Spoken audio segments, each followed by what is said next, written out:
What's that one, two, or three things that you like that changed, that you needed to make a change that was right in your face and you made the change? What was it? This right here. Welcome to the Blueprint Podcast, where we deliver a blueprint to success in every single episode. We are here with Series 2 with the one, the only, and if you guys don't know about this gentleman, thank you guys for joining and learning about him, because his story is amazing and what he's doing for the community is amazing. The one, the only, Ulyses. Hey. Did I say it right again? Yes, sir. Hey, happy to be here. Let's go. So on Series 2, and we could almost just jump right in. Just how was your day? It's been good so far. Yeah. Woke up this morning. Always a good thing. It's always a good thing. Yeah. So drive here wasn't too bad. Absolutely. A little bit of traffic. It's California, What's the morning routine? Wake up, prayer. Okay. Gym. I try to be consistent on that, right? Okay. Sometimes other things get in the way. Life, recently had a car broken down. So I had to make sure that, that's squared away. Take it to the shop. Okay. Do you believe in insurance? Do I believe in insurance? Yeah. Tell me more about that. Yeah. Some people are like, oh, it's a scam, et cetera, et cetera. But I mean, what do you think? I think that there's a risk tolerance there when it comes to insurance. I think anyone as an adult has had that experience where you've paid for insurance and you've never put it to use. And as soon as you don't have it in some type of situation, whether it's like auto insurance or on your cell phone or something like that, as soon as you don't have it, something happens. Yeah. Kind of like Murphy's Law. Yeah. What happened? It didn't happen when I've been paying for it for the past 15, 20 years.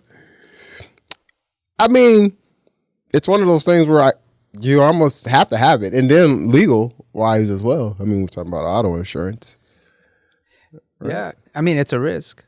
It is a big risk. You pay for insurance, nothing happens. But then if you don't pay for insurance and then all of a sudden something happens. Kind of weird, isn't it? Yeah. Oh, there's there's something called to that. I forgot what it was, but yeah. Anyways, yeah. There's a name for that. Yeah. Right. Yeah. Okay. All right.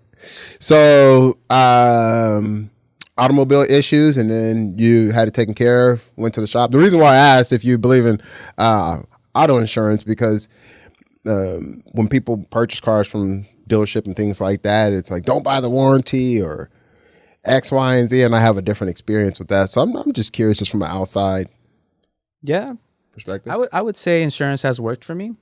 So whether I have needed it or not, I still do buy insurance. So provides a layer of protection. Yeah. Mental comfort. Absolutely. Yeah. For sure. Yeah. And it's what works for me. It might not work for everybody. But it's what works for me. Yeah. Okay. So, get up, prayer, breakfast, or gym first? Gym first. Yep. Empty stomach. Yep. Okay. So, workout, and then what does a breakfast look like? Something simple. I try not to load myself in the morning either. Cup of tea. Okay. Chai tea. Yeah, it's my favorite. Chai tea latte. Okay. And wait, like you make that, or I actually make it. Okay. I mean, I was going to Starbucks for a long, I still do every now and then. It just depends on the timing. Absolutely. But I'd rather save more doing it at home. Yeah. And I think it feels good even after making something, and then you go ahead and taste it, and it's like, oh yeah, I made this. It seems like a lot of times that it's more enjoyable as well, right? You kind of get it to your perfect taste. Yes. Exactly. Absolutely. How you like it. I'm in control. Interesting. Yes. Okay, elaborate. Well, I think that as human beings, it's not just me, but I think as human beings, everyone wants to feel some type of control, have some type of control in their life. And it can be at a small scale or at a grander scale. Okay. How dangerous is that? It just depends. It can be, depends on context. Okay. Context is everything. So depending on your situation, what you're doing in the moment, is it okay to be in control in that moment, or is it not okay to be in control in that moment? So is being in control now turning into a manipulative behavior? Or being in control just gets you to a place of settlement in your heart? Context. Interesting. What are you doing in the moment? There's a pretty fine line between those two things. Are you hurting people? Are you hurting someone while you're doing it? Are you hurting yourself? There are things that are within our control and things that are not within our control. So when something is not in one's control, and then they force themselves upon it, is that good or bad all the time? Why even bother if you're going to get nowhere with it?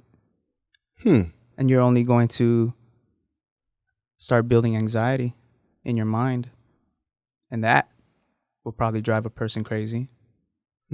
So why even bother with it? What's a good scenario in that case?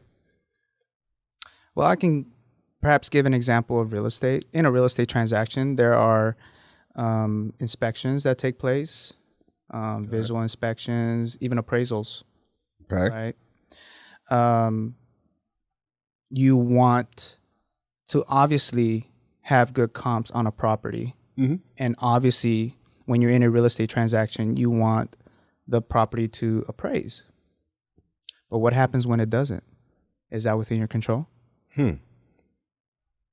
For a real estate agent and even for the buyer. Depends on who you know. I've seen some things in that same space. Okay. However, maybe it helps someone get into a home. Yeah. Maybe it helps someone make a little bit more money for their situation that could have possibly helped. Or maybe it helps someone in their greed. Now we're hitting into something that, right, greed. Unfortunately, there's a lot of it out here in the world. So intentions matter. In mass disguise too. Sadly, yes. But it's there. In so many different situations. And So I for me, I would try to, obviously, I would check my heart. I like to be in control of some things, but obviously I know that certain situations I have no control of. And I would check my heart. Okay, if I push into this, where's that going to lead me to? Now I got to check my motives. I got to check my intentions. Is this in the best interest, for example, in a real estate transaction, is this in the best interest of my client, whether that be the buyer or the seller? Or is this in the best interest of myself? Yeah. Because now I have to remember I have a fiduciary duty to my client. Correct. Yeah. See, I've been in the sales industry professionally for a very long time.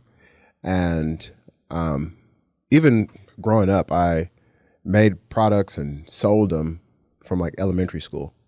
So I don't know, it's always been like a thing with me some kind of way.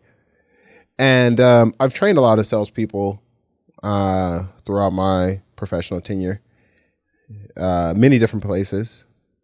Well, I can't say many different places. I haven't been many different places, but several different companies and organizations and things like that. And one of the things that I really push upon is you are doing it for yourself, and it's not greed. And if you're doing it smartly, you're doing it at the best interest for your client, which in turn is for you, because if you're doing something, you should be doing it for the long run and making that client never want to do business with anyone else other than yourself. So if you do it in that fashion, it is for yourself. But if you're putting your client priority, but for yourself, I guess it can get kind of cloudy for those that are really sharp, I guess. It can. And I think that if you really think about it, business can be unethical. A lot of it is. Okay, so you agree with me. Absolutely. Okay. Yeah. Yeah. A lot of it is. Someone's always losing and someone's always gaining. It's a special thing when somebody can find that space for everyone to win. And this is kind of like a tough space because some will say, oh, it's impossible that everyone wins. But I don't believe so. I believe that everyone can have a win within understanding. Right? So when one understands give a little to get a little, right? And that it's a long-term play, then everyone can kind of understand, you know what? I'll take that little win, right? Because it's a win. Because if one exits the situation better than they entered the situation, it's a win, depending on how small or how large it is. The only difference is that when someone has greed, because when someone has greed, they don't want to have less than the other party has received. Elaborate on that. Give me an example. An example would be that you have a listing, right? And right now, I mean, standard is 5% across the board, kind of standard. Should be 6% or 7%, right? Because people should want you to work for more, not for less, right? That's a little another thing. That's a different thing there. But let's just say that you get 5% because majority of listing agents are going to get 5%, sometimes even less, depending on the size of the property, right? Now, majority of the time, we're going to go 50-50. We're going to go 2.5 to the listing agent, 2.5 to the buyer. Now, if you did 3% and 2%, the buyer's agent still feels like, man, you kind of got over on me. And then on top of that too, you may look a little different to your seller as well. Man, he took more. Instead of splitting it right down the middle, right? And even sometimes we see people that take 4.5% or even 4%, and they will still take 2.5% and assign 1.5% to the buyer side. And then they're doing their seller a disservice, right? Because who wants to show the house for 1%? But then we get into, are you being greedy? Because now you're not looking at it after your buyer, because maybe the property is perfect for your buyer and you need to take a haircut on it. Right? Right. Yeah, 100%. But maybe you take a haircut on that one property, make that buyer extremely happy, have a great relationship with that listing agent, right? Make yourself present, charismatic, just do everything to the best of its ability. And then you get another listing or another buyer out of it. That's always the hope. Hope. Right. Okay. Right. That's the hope, to remain integral. You don't get much out of it, but the hope is that you get referrals out of it. You create a good relationship out of it. I think it's closer to likelihood than hope. Hope is very low odds. Likelihood. Okay. All right. We can take that. Yeah. Absolutely. Okay. Cool. So, you have your breakfast? Have my breakfast as I'm reading scripture. I got to enlighten myself with the word of God. Let my master speak to me through the scripture, as I believe it is the truth. For me, it is the truth. and me believing that is the truth, I think it benefits. There's a lot of benefits out of that. So I let God, the Bible, guide my life, as I I was navigate. just about to ask you when you use those words, I was going to ask you if it's guidance. Guidance, yes. Okay. Of course, yeah. Okay. Mm-hmm. And from there, I kick off my day. I mean, that really gets my day going, and it pushes me to do more. Okay. To do more, and not just average. Of course, there are some days that seem a bit average. Some days that I'm pretty sure some people feel like, man, did I get enough done today? Was my day productive? Mm-hmm. What did I do? Was it enough? Mm. Did I push myself today? Did I try? There are some days where I do question, did I try? Did I try hard enough? And what constitutes to that? Like how do you arrive there? I'm assuming it has to be some type of self-satisfaction that wasn't met. Well, because there's an agenda, and in this agenda that I created for myself, there are tasks that need to get done. At this time, I'll get this done. At this time, I'll get this other thing done. Here, I'll take a break. Mm-hmm. But then I'll jump right back into it at this time, mm-hmm. right? And I'll end my day probably around this time of the evening. And if I don't get those things done, all of them, which is the goal that I set for myself mm-hmm. in the agenda, for whatever reason, something else happens or life happens, car breaks down, now I can't get to my appointment and I didn't get that done, or then things happen. Then it's like, okay, man, I missed the mark here. Could I have done something to still get those tasks done, even though these things in life popped up? Mm-hmm. Mm-hmm. Or could I make up for it on another day, reschedule them, and still get them done by the end of the week? So, where does the statement enter that situation that people use as, oh, it was God's plan? And this is not to be like jabby or like anything like that, right? That always crossed my mind because people use it loosely. So what is your take or response or your guidance to those that use it loosely in that fashion? Like, oh, I guess it was just meant to be. Oh, that's God's plan. It was supposed to happen. Because those people right there kind of, I think, made it okay for themselves to not complete whatever the day's, movement was. But some people will still be satisfied that they moved the needle a little bit, right? But where does that trigger you? People, oh, I guess it was just God's plan.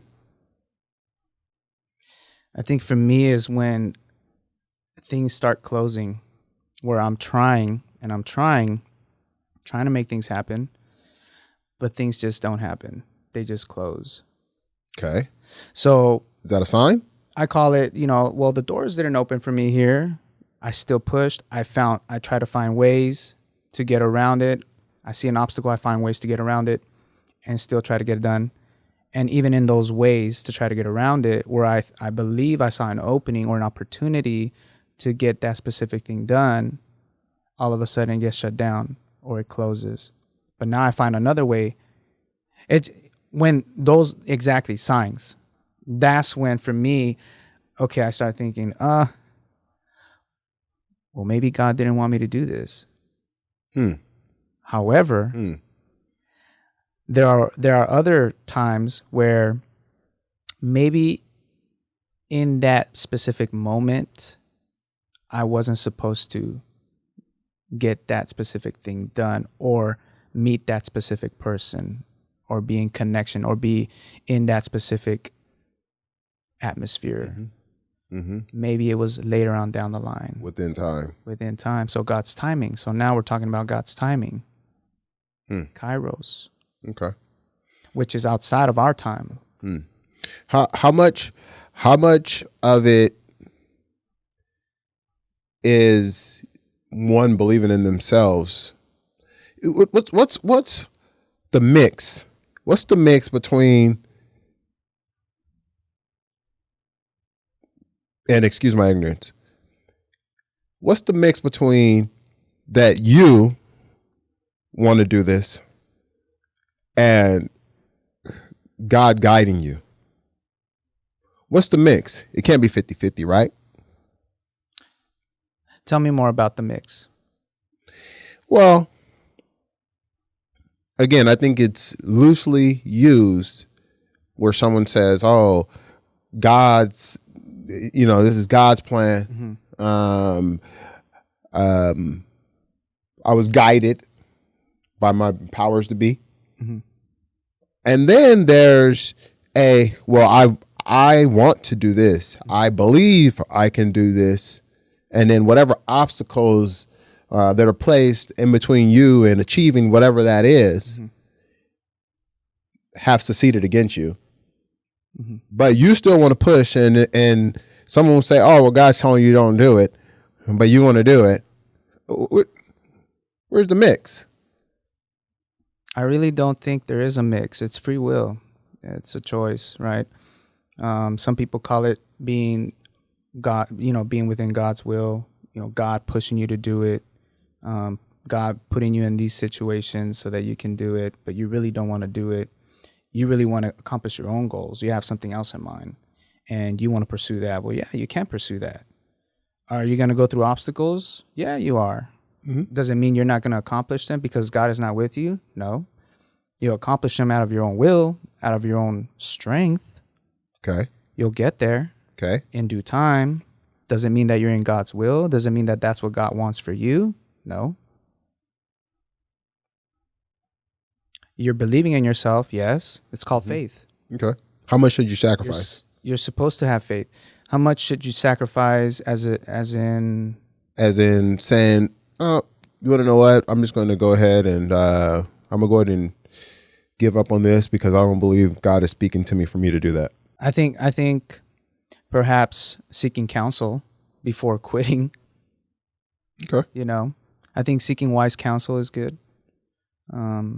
Whatever speaks to that individual, they should perform on. Whatever speaks to that individual as they have an understanding of whether to move forward with something or draw back from it. However that individual understands that, whether it be through signs, whether it be through,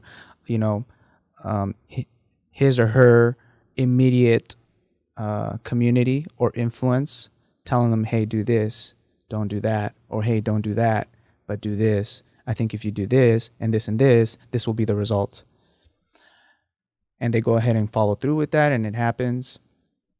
And first of all, before they even follow through with that, they sense and they have peace in their heart. At least that's one of the signs for me that, hey, it's okay. I think this is gonna work.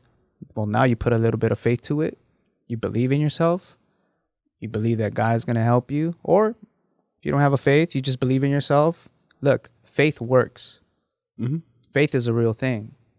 And faith is the substance of things hoped for, the evidence of things not seen. That's what the Bible says. Okay. So you can have faith, not necessarily in God, but you can have faith in yourself and what you believe you can accomplish. You don't give up. You stay consistent. You'll accomplish it. I believe that in that space of faith, it's a momentum factor. It helps with momentum and stick-to-itiveness and belief. I can tell you from my own personal experience, now, of course, including God in it and asking God, hey, Lord, what's your will for my life? Oh, okay, I'll move on that then. I thought it was this. I guess that was my own desire, but okay, I'll move on that instead. You told me to do this instead. Okay. Where do those signs come from? So when you ask when you ask upon something, where does those signs come from? Dreams. Okay. I dream a lot. Okay. Some might call it, within my community, might call it prophetic dreams. Things that I dream of and suddenly they come to pass. Okay. Not. Is this similar to what some would say like a sixth sense? In a different perspective or understanding, perhaps, yes. Okay. A sixth sense for those that are not within, the faith community that understand it differently. Sure. But it's similar actions. Similar actions as in? Like the type of thing that someone would encounter. Well, it's supernatural. Yeah. Yeah. Supernatural, right? Okay. All right. So those are one of the ways that I know God speaks to me. Okay. And it's history, having history with that. It's not one of those things where I'm like, oh yeah, well, I had a dream about this and I guess it means this. Let me go ahead and move on it. Nope. It's having history with it. It is dreaming a lot, asking God, is this of you? Watching things happen before my eyes. Well, I just had that dream, and it happened. Having history and being familiar with God's voice and the way God moves, how he moves. So it took time. Mm-hmm. Where does deja vu fall into that? Tell me more about that. What's your definition of deja vu? Deja vu is, I think in a general stance that a lot of people may experience is they've experienced what is presently happening before, or they have some type of recollection of like, man, I seen this before. That's my kind of take on it. Understanding of it. Where does it come from? Where do you think? Where does that term come from? I don't know. Does it come from a certain faith, a certain belief, a certain philosophy? Where does it come from? I don't know that, and now it's making me even more cautious of even using the term. I don't even know if it's the correct term. I don't even know if it's used correctly. So excuse my ignorance on that, because I've never done the proper due diligence to even make sure that I don't sound like an idiot. To be honest. Hey, it's okay. Hey, we're all still learning. We never stop learning, right? Yeah. It's not too late to do your research.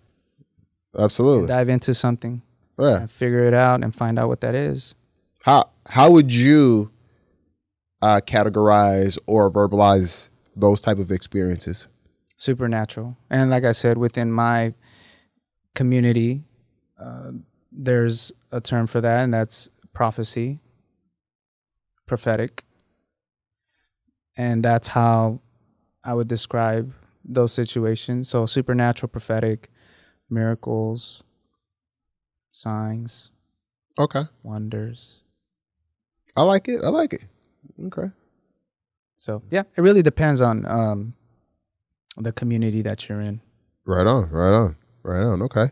All right. So what's the next step? What's the next step in your day? Right. So you've had some breakfast, read some scripture, right? So you got a quarter of your day almost checked off? Yep. Yeah. That just really depends on the agenda, on what's on there, whether it be cold calls, whether it be some training, always constantly training every week, which is important, right? Because you need to continue to be refreshed, continue to gain knowledge, and things change in real estate. Things don't always stay the same. It just really depends. So elaborate a little bit more on that. So when we start talking about coaching, when we start talking about daily activity, and especially in the real estate space, because you've been in the space for quite a while now, and you've seen successful, you've seen mediocre, and you've seen those that have exited the building, but exited the business. What is the difference between those three different pillars, the people that fall in those three different pillars? I'm trying to be careful. Don't be careful. When I speak, Don't be careful. when I speak into that, because you're a stand-up guy, so you could be reckless, but your reckless is not reckless. It's just kind of shooting people right between the eyes. Sometimes people need that. So sometimes shooting people right between the eyes can change their life. I've actually been in a place of mediocre as well, and I think I think more of that needs to be talked about, especially those that have been in the game, in the real estate industry for a while that are not being successful. Here's one thing I would encourage those that have been in the real estate industry for a while, have had success, to share those mediocre experiences that perhaps they have had in the very beginning. Everybody starts somewhere. Nobody's perfect in the beginning. Eventually, the experiences, the knowledge that one gains makes them better. The people that one surrounds themselves with makes them better. So I would say that. I would encourage that. And I think that would help a lot more of those that are just coming in to not give up. Okay. Now, of course, everybody has a choice. Perhaps in a moment, in a season of a person's life, real estate might not be a good fit for them. Maybe they just tried it. Maybe they were just testing the waters. Maybe it's not for them. Maybe it's not their calling. Maybe they didn't put enough effort. Maybe they didn't put enough effort and they gave up too soon. And for that reason, I think that those that are experienced, it's important to know their stories of, how they started, to encourage those that are just new or at a novice start.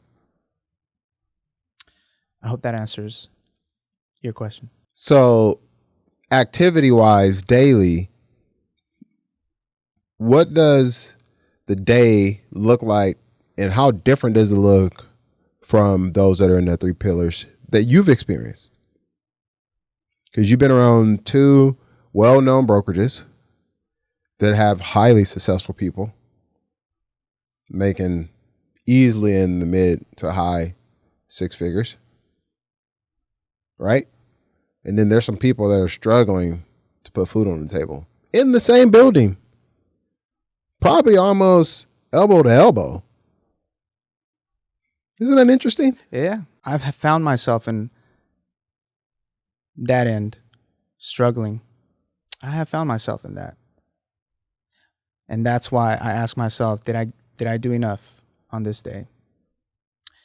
Was I productive on this day? Because somebody else out there is working harder than I am. Somebody else out there is doing 2, 3 times more than I am doing.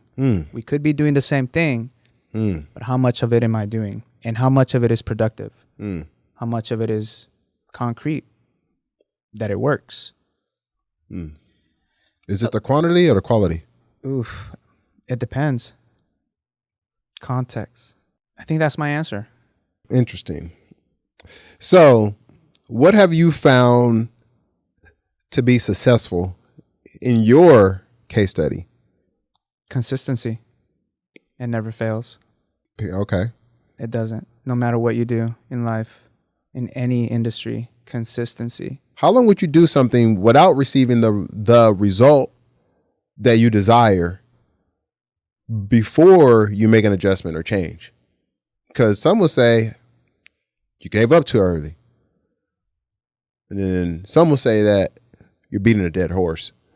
I think I want to circle back again to wise counsel, who you surround yourself with. Because, yeah, it's true. You could be doing something very consistent, but it might not be the thing that is working. Or on the other hand, you could be doing something that works, but you're not very consistent at it. But surrounding oneself with wise counsel, those who have done it in the past, those who continue to do it. And look, I get it. Sometimes it's not within our immediate proximity. Sometimes we don't have those mentors, coaches at our proximity. We have to seek them out. But what is at your immediate proximity? What are you seeing that is being done and that is actually working? Are you observing? Are you involved? And listen, I've been guilty of this as well. Like I've missed the mark on this. And that's why I say consistency is key. There have been times where I haven't been consistent. But what I have observed is that in those things that I have been consistent in the past, those things that I have been doing, those things did work. And of course, some things didn't work because it's just learning and not doing the right thing, not doing the thing that actually works, and seeking wise counsel from that and observing others, how they do it, and gaining the knowledge and gaining the counsel, the wisdom from them, and then being able to apply it to oneself.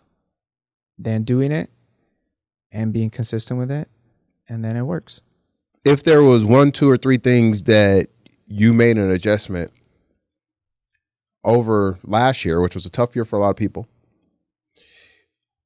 what was that 1, 2, or 3 things that you like that changed, that you needed to make a change that was right in your face and you made the change?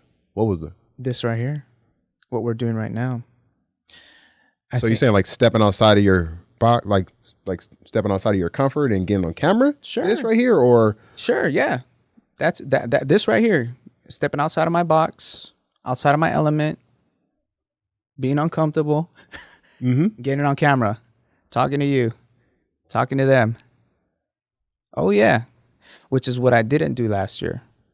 So this right here is new, right? But what gives me the confidence is, first of all, God gives me the confidence. Second of all, is knowing now what I didn't know before. Again, the beginning years. Which is, well, you ask me, well, what are the adjustments that I've made when it comes to, what was it? Like furthering your career and adjusting with the now. Yes. Well, let's just say, for example, lead generation. Okay. Elaborate. Getting more ears, more eyes to hear what I have to say, to get to know me. Yep. The knowledge that I have, the tips, yep, the advice, the suggestions that I have for buyers and sellers. Absolutely, yeah. So I think social media ultimately, this whole AI technology that has helped business owners, business industries ultimately get out there more, so that more people can have eyes on them. And so that would be one of the adjustments for me this year, because I know I bring value and I know that people need to hear or should hear. Absolutely. What I bring to the table, and 100%. how it would benefit them, how it would greatly, matter of fact, it would be in their best interests. I like that. So I like that. Yeah. This is the adjustment. This is the new adjustment. Awesome. Because, excuse me, because I look at like your situation and I say, because you've done far more challenging things than getting on camera, but it's more of a discomfort thing. One of those sayings where people say, get comfortable with the uncomfortable. Obviously within reason, right? Without harming or anything like that, Man, excuse me. Not sure if I asked you before. Children? No, not yet. Not yet. My wife and I were believing for children to come in the future. Awesome. What is your take on school systems? Tell me more about that. What is your understanding on why they were created, how effective they are. Do you believe that they work? Is there some good in it? Is there a better route? I can tell you I don't see a problem with it. I really can't speak too much into it. But what my wife and I believe is, the more you have your children next to you, being able to raise them yourself, being able to teach them yourself. And I'm thankful that me and my wife, we both have higher education. We both have master's degrees, and we're both teachers at heart. If we can do that for our children, why not? What I just heard is that you feel that your children will be in better hands, learn more efficiently, more effectively through the guidance of you and your wife. Of course. So there's a lot of programs and stuff. I have a 4-year-old and I have a 10-month-old. So I'm right in the beginning stages, right in the middle of this. And I asked that because I'm interested in others' opinions, because I personally don't really believe in the school system much at all. And I believe that kids would learn more and be further ahead. And it's not to like rush them out of a childhood or anything like that. Some people take it that way, and it's not meant in that way at all. But they would just learn more without being in school for the time that they are in school, like throughout the day or throughout the week, etc. I believe in them understanding community and being around other children, and obviously being a child and having fun and falling and running and all that good stuff. But I believe that school is almost like a daycare per se. I don't believe that the teachers get rewarded enough to be passionate enough to deliver the quality that the children need. I believe that a class has to be average. There's a saying that I heard from a mentor that, like Boy Scouts and different types of organizations have to move at the speed that the most average person there, or the most average kid, or they always have to account for, nothing against like the fat kid, right?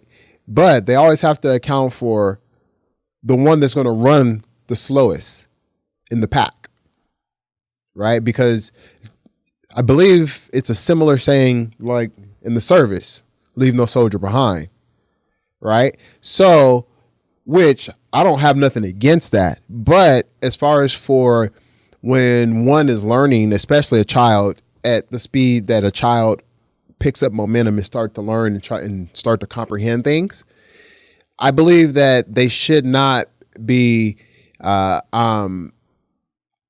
the right word? They shouldn't be like tailored down. They shouldn't be throttled, right? They shouldn't be throttled down. Or lower the standard. Or even introduced to a lower standard, right? So I believe that they shouldn't even understand a lower standard. They should only understand what they are capable of understanding, and at the speed and at the comprehension level that they are actually processing.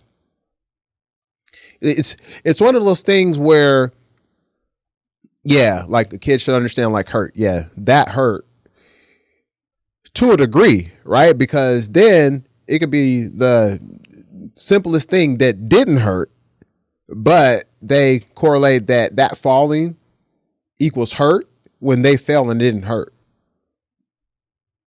So I think that happens in the school system on the comprehension level. And the reason why I say that is because I experienced that kind of myself. I remember in math class in like junior high school and leaving elementary school, I would have math homework and I would complete all my math homework in class. Like not even at the end of class, like during class. I would be so far ahead. But then the teacher says, "Don't get ahead of me."